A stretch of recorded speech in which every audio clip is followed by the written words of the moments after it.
क्या आप जानते हैं कि हिमालय की गोद में एक ऐसा मंदिर भी है जहां सूरज की पहली किरण भी अंदर जाने से थरथराती है। एक ऐसा मंदिर जहां की दीवारों से इंसानों के रोने की आवाजें आती है। आखिर क्या है उस अंधेरे मंदिर का रहस्य? क्यों एक सुंदर राजकुमारी हर पूर्णिमा की रात एक भयानक साये में बदल जाती थी? और कैसे संकट मोचन हनुमान जी ने उस अदृश्य शक्ति का अंत किया? आज की कहानी बहुत ही दिलचस्प है, तो आइए शुरू करते हैं। हिमालय की तलहटियों में बसा था एक समृद्ध राज, रतनपुर। चारों ओर हरियाली, नदियों चांदी से चमकती थी, लेकिन उसी राज की सीमा पर एक ऐसा घना जंगल जहां सूरज की रोशनी भी जमीन तक नहीं पहुंच पाती थी। उस मंदिर के बीचों बीच स्थित था एक प्राचीन मंदिर जिसे लोग अंधेरा मंदिर कहते थे। गांव वालों का मानना था कि उस मंदिर की चौखट लांघने वाले कभी वापस नहीं आते। वहां का सन्नाटा भी चीखता हुआ महसूस होता था। इस मंदिर का रहस्य जुड़ा था रतनपुर की राजकुमारी इंदुमती से। वर्षों पहले राजकुमारी बहुत दयालु थी, लेकिन नियति को कुछ और ही मंजूर था। एक दिन महल में एक महान तपस्वी ऋषि पधारे।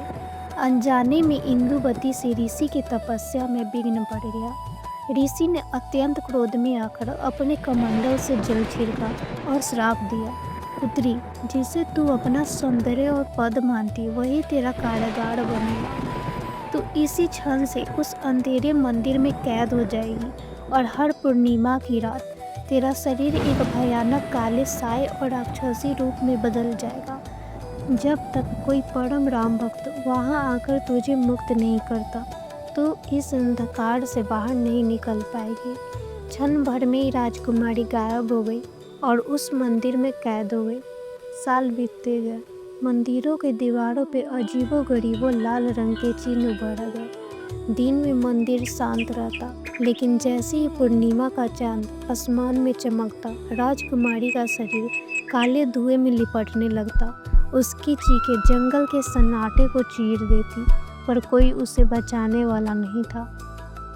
एक दिन भगवान श्री राम के परम भक्त हनुमान जी उसी दिशा से यात्रा कर रहे थे। जैसे ही उन्होंने उस जंगल में कदम रखा, उन्हें नकारात्मक शक्तियों का आभास हुआ।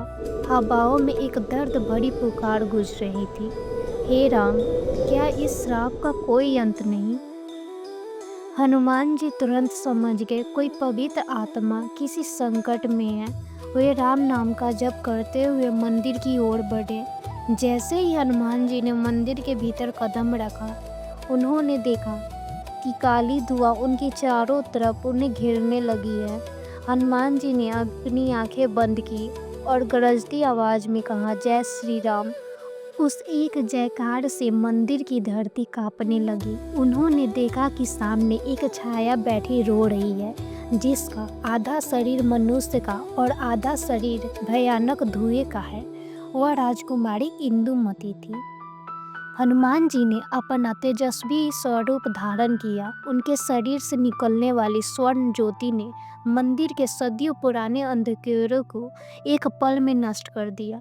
हनुमान जी ने अपनी गदा भूमि पर प्रहार की और राम नाम के मंत्रों का पाठ शुरू किया। जैसे जैसे मंत्र गूंजते गए, राजकुमारी के शरीर से वो काला साया जलकर राख होने लगा। अचानक एक दिव्य प्रकाश हुआ और राजकुमारी इंदुवती अपने वास्तविक रूप में, सुंदर रूप में वापस आ गई। ऋषि का श्राप टूट चुका था। इंदुमती हनुमान जी के चरणों में गिर पड़ी। हनुमान जी ने उसे आशीर्वाद दिया और कहा, पुत्री, जहाँ राम का नाम होता है वहाँ अंधकार कभी नहीं हो सकता।